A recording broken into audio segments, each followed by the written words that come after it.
Con este capítulo finalizo el podcast Me Perdí por el Camino.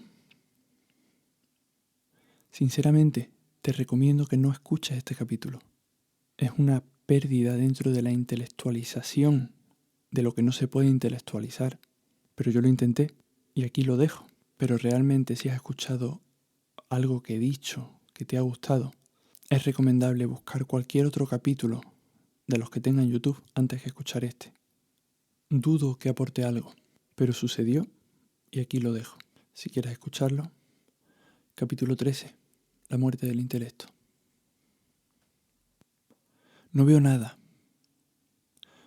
O quizá veo todo, pero no distingo nada, porque todo es lo mismo. Mejor aún, no sé lo que es ver. Entonces, no conozco nada. O conozco todo, pero no distingo nada, porque todo es lo mismo.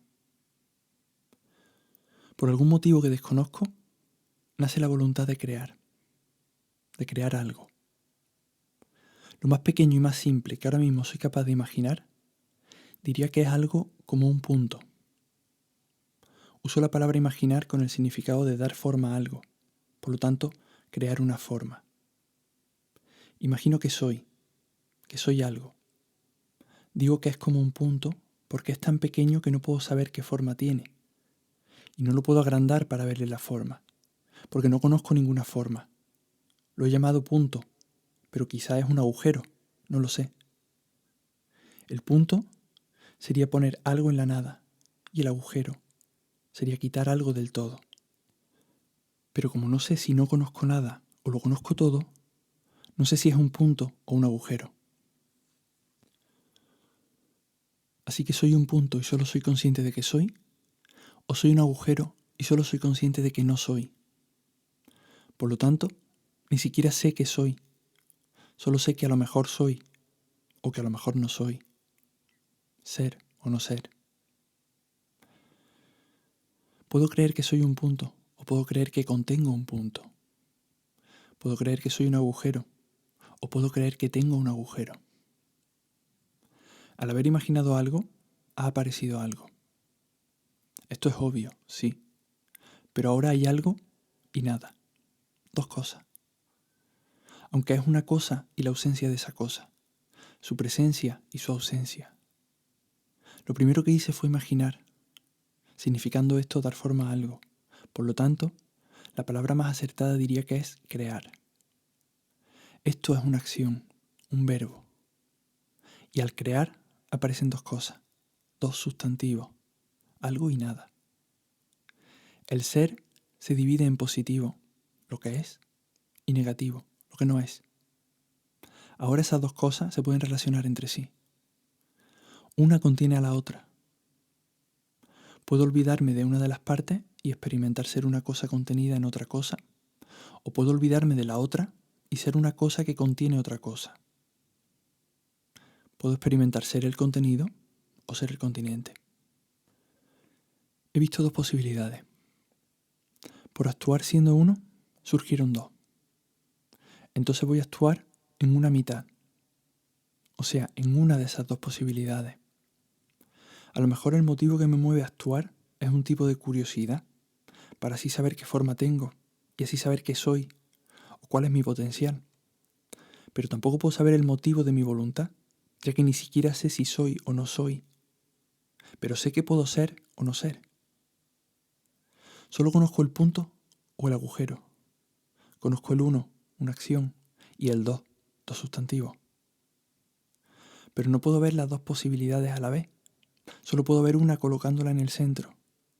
Soy consciente del 1 y soy consciente del 2. Entonces voy a jugar con esos dos números.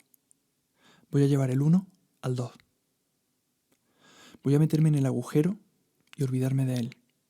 Y llevo el 2 al punto. Voy a imaginar dos puntos. Pero como solo puedo ver una cosa, he de unificar los dos puntos. Para ver el punto, tengo que verlo desde el agujero, o sea, desde el vacío. Tengo que ser el vacío. Lo que yo veo realmente es un centro. Y si me imagino que ese centro es algo, digo que es un punto y lo veo desde un vacío. Y si me imagino que es la nada, digo que es un agujero y lo veo desde algo sustancial. Entonces, para conocer dos puntos, realmente serían dos posiciones, porque el punto es el mismo. Tendría que hacer algo para repetir el punto que he creado en el centro. Y entonces estaríamos en un agujero y un punto repetido. Necesito sacar el punto del centro y así imaginarme otro punto en el centro. Pero cuando consigo sacar el punto del centro y lo sitúo a la izquierda, automáticamente el que imagino se sitúa a la derecha del centro, a la misma distancia del centro, pero en sentido opuesto. Porque si estuvieran a diferente distancia del centro, este se vería más grande.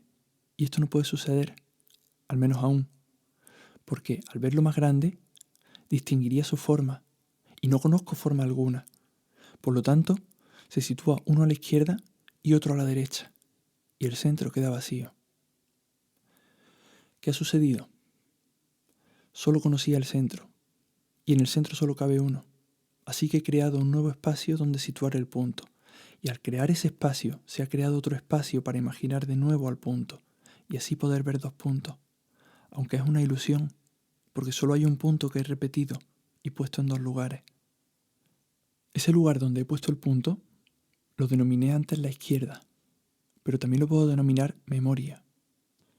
Posiciono un punto en un lugar al que denomino memoria y otro punto a la derecha, en un lugar al que denomino imaginación. Y lo observo desde una posición central en el vacío. A la memoria también la puedo denominar pasado y a la imaginación futuro. Y los conozco desde el centro vacío, desde donde estoy presente. Se ha creado el tiempo, se ha creado la dirección, se ha creado el movimiento. Para imaginarme un punto, necesito un espacio donde imaginarlo, pero no necesito memoria. Pero para conocer dos puntos, necesito guardarlo en la memoria, porque solo hay un punto. Así pongo uno en la memoria y otro en la imaginación y conozco los dos. Entonces, del espacio en el que está el punto que imagino, nace el tiempo. En el espacio imagino, en el tiempo memorizo. Para imaginar, creo espacio. Para memorizar, creo tiempo. Entonces, al crear el tiempo, puedo mover el punto. Aquí nace el movimiento. Como no puedo conocer dos cosas a la vez, no puedo conocer los dos puntos que ahora concibo como dos cosas. He de unificarlo, y al unificarlo se crea una línea. Entonces se han creado conjuntamente el tiempo, el movimiento y la línea. Esto podría denominarlo tiempo lineal, o tiempo de movimiento lineal, o línea temporal, o movimiento línea temporal. Entonces ahora puedo posicionar dos puntos, porque me estoy imaginando otro igual, pero sigo sin ser consciente del agujero, el espacio vacío central, porque es lo que estoy utilizando para conocer. No puedo imaginarme un punto más grande que otro, tienen que ser los dos iguales, porque es el mismo punto repetido. Por lo tanto, el único sitio desde donde puedo ver a los dos puntos iguales es desde un punto central, de manera que estén los dos a la misma distancia del agujero, que es desde donde observo. Así que desde el centro coloco el punto memorizado a un lado y me imagino el punto que tengo memorizado a la misma distancia en el otro lado, utilizando la dirección que describe la línea que se ha creado, desde el punto que está en la memoria hasta el punto que está en la imaginación, o sea, desde el punto del pasado hasta el punto del futuro. Hay tres: dos puntos y el vacío. Pero no veo el vacío porque lo estoy usando para observar. Por lo tanto no conozco aún el 3, solo conozco el 1 y el 2. Y ahora mismo solo estoy siendo consciente de dos puntos. Y esto es en apariencia, porque realmente solo es uno repetido en el espacio-tiempo. Uno es el centro. Pero para poder ver dos, tengo que apartarlo del centro, Pues si no pondría dos en el centro y uno ocultaría al otro, y no podría haber dos, siempre vería uno. Por lo tanto, sigue habiendo dos cosas, el vacío y el punto. El 3 no existe, sino en apariencia y visto desde fuera. Entonces creo ver dos puntos, porque el punto se está moviendo en un espacio-tiempo hacia un lado y hacia el otro en la misma distancia. Entonces se crea en apariencia el movimiento. A este movimiento lo denominaré movimiento creciente equilibrado, ya que parece que el punto se ha extendido, ha crecido. Primero hubo un cambio, cuando apareció el punto y el agujero. No sé si a este cambio se le considera movimiento. Después hubo un crecimiento al cambiar la posición del punto. Del centro a cualquier otra posición se crea un movimiento lineal. Se crea una dirección con dos sentidos. Al ser consciente de los dos puntos, automáticamente se unen formando una línea recta hecha a base de todas las posiciones que puede ocupar el mismo punto utilizando el espacio-tiempo, ya que como no puedo ser consciente del vacío, se llena de puntos, que es lo que conozco, para así poder ver el movimiento. Aquí aparece una dirección por la que puedo mover algo, la atención, en dos sentidos. De nuevo, del uno nacen dos, una dirección, dos sentidos. Esta dirección me muestra un cambio por donde moverme, entonces se crea el movimiento lineal. Al repetir el punto que me imaginé y unirse consigo mismo, conseguí conocer una línea que denomino horizontal. Pero solo es una dirección, no tiene grosor, por lo tanto no se podría ni siquiera dibujar con un lápiz, ya que esa línea dibujada tendría cierto grosor, y eso requiere conocer dos direcciones. Y yo solo conozco una dirección. El horizonte parece una línea, pero no existe esa línea, es una separación, un corte. Por lo tanto, esto realmente es un movimiento lineal, una dirección lineal, pero no una línea. La línea es la representación de ese movimiento, y para representarla necesito otra dimensión más que aún no conozco. Un punto pintado no es un punto, es la representación de un punto, al igual que una línea pintada no es una línea, sino la representación de una línea. He guardado en la memoria ese movimiento lineal y es el único movimiento que puedo realizar ahora mismo, porque es el único que conozco. ¿Qué pasaría si en vez de moverse el punto por igual hacia los dos sentidos, desde el centro, se mueve más en uno de los dos sentidos de la dirección? Para que esto sucediera, tendría que distorsionar el tiempo, crear un tiempo flexible. Hasta ahora el movimiento es lineal, es rígido. ¿Cómo podría ser esto? Conozco el movimiento lineal y conozco el crecimiento que surge de ese movimiento equilibrado. De hecho, al crecer hacia un sentido una medida, crezco hacia el otro sentido otra medida igual. Entonces he crecido dos medidas. Al crecer la memoria, crece la imaginación. Al crecer el pasado, crece el futuro. Ahora conozco el 1 y el 2. Así que crezco 2 puntos a la derecha y automáticamente crezco 2 puntos a la izquierda. Ahora conozco 1, 2 y 4. Porque 2 más 2 son 4. Ahora puedo crecer 4. Porque es el tercer número que he conocido. Entonces crezco 4 hacia la izquierda y 4 hacia la derecha. Y conozco el 8. Es el cuarto número que conozco. 1, 2, 4 y 8. Y así voy conociendo cada vez más medidas. Estoy utilizando números para expresar proporciones, pero aún no conozco los números. Voy conociendo las medidas y las proporciones que representan esos números, pero no conozco aún los números en sí, al igual que utilizo las palabras para representar acciones y conocimientos. Entonces conozco las proporciones 1, 2, 4, 8 para crecer y para decrecer 1, un medio, un cuarto y un octavo, que son exactamente las mismas en sentido opuesto. Paréntesis. Primero es una acción. Esta provoca dos sustantivos, punto y agujero. Y cada uno de los sustantivos tienen dos adjetivos o cualidades, al parecer, que crece y decrece, transformándose en línea. La línea puede ser más grande o más pequeña. De nuevo la misma secuencia, de uno nacen dos.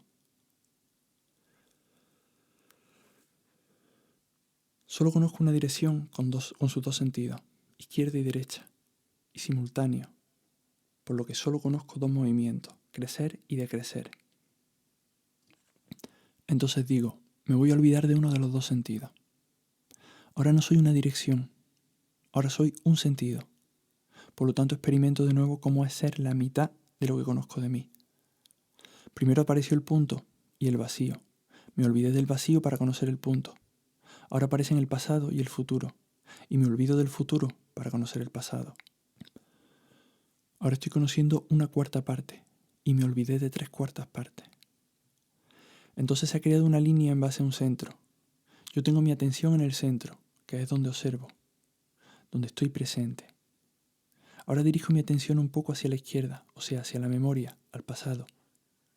Ahora el punto donde está mi atención, o sea, el centro de mi atención, es diferente al centro desde donde observo. Y se crean dos centros, dejando un espacio de puntos vacíos. Yo he memorizado posiciones para el punto y he formado la línea llenando esas posiciones con un punto repetido. Pero al verlo desde el vacío, no soy consciente del vacío. No conozco el vacío, por lo tanto no tengo memorizados puntos vacíos. No veo el vacío porque es desde donde observo. Entonces, al crearse un espacio vacío en esa línea entre el centro y el punto en el que pongo la atención, la línea gira y de esa forma parece que hace coincidir el centro con el punto de atención. Digo que parece porque solo coinciden en apariencia desde mi punto de vista. Se ha creado el movimiento giratorio, hablando desde el centro de la línea, y el movimiento circular, hablando desde cualquier punto de la línea que no sea el centro. Ahora observo el centro desde el punto en el que he puesto la atención. Yo soy el centro, y yo observo el centro. Soy el observador y lo observado. Pero desde donde me observo hasta donde estoy hay una distancia, una separación. Y no veo esa separación, porque está hecha de vacío, que es la sustancia con la que me estoy identificando para experimentar. Recordando que realmente solo hay un punto en movimiento. Lo que ha cambiado es el movimiento del punto, que antes se movía a la izquierda y a la derecha equilibradamente, y ahora se mueve hacia adelante y hacia atrás, de forma que se equilibra de nuevo el centro del trayecto del punto en el centro de atención. Ahora sí guardo en la memoria la línea que había antes, la horizontal, y sobre ese recuerdo coloco la línea en la nueva dirección que se ha creado, haciendo que coincida el centro de las dos líneas, se forma lo que denomino una cruz. A la nueva dirección la voy a denominar transversal. Si yo estoy en la segunda dimensión, no podría ver la cruz, vería solo un punto, pues había un movimiento del punto hacia la izquierda y a la derecha, una línea. Y al desequilibrarse el movimiento, ha cambiado de sentido y ahora es hacia adelante y hacia atrás. Por lo que, si no guardo en la memoria la línea, solo vería un punto. Y si guardo en la memoria la línea, seguiría viendo la línea, pero visto desde arriba, que esto es otra dirección de otra dimensión que aún no ha aparecido, se podría ver esa cruz. Aquí se pueden observar varias cosas. Ahora ha aparecido otra dirección más. Ahora conozco dos direcciones, horizontal y transversal. Por lo tanto, 4 sentidos, izquierda, derecha, adelante y atrás. Pero no solamente conozco estas direcciones, sino que en la memoria tengo almacenadas, gracias al tiempo lineal, todas las direcciones por las que la línea pasó antes de llegar a la posición transversal. Al conocer todo esto, he conocido otro espacio por el que moverme, otra dimensión más, la segunda que conozco. Antes conocía la línea y ahora conozco el plano. Antes, con el crecimiento del punto, apareció la línea y apareció el movimiento lineal. Ahora hay otro tipo de movimiento, el circular. Por lo tanto, ahora la línea puede ser circular. Así denominaré a la anterior línea recta. Y con el movimiento circular también se creó el tiempo circular. Para medir el primer movimiento, me invento una unidad de medida que voy a llamar metro. Este es infinito. Puede crecer y crecer eternamente. Para medir el segundo movimiento, me voy a inventar otra unidad que voy a llamar grado. Este movimiento es finito, porque acabará encontrándose con su principio y cerrará el círculo. Por esta razón, necesito otro sistema de medida diferente al anterior.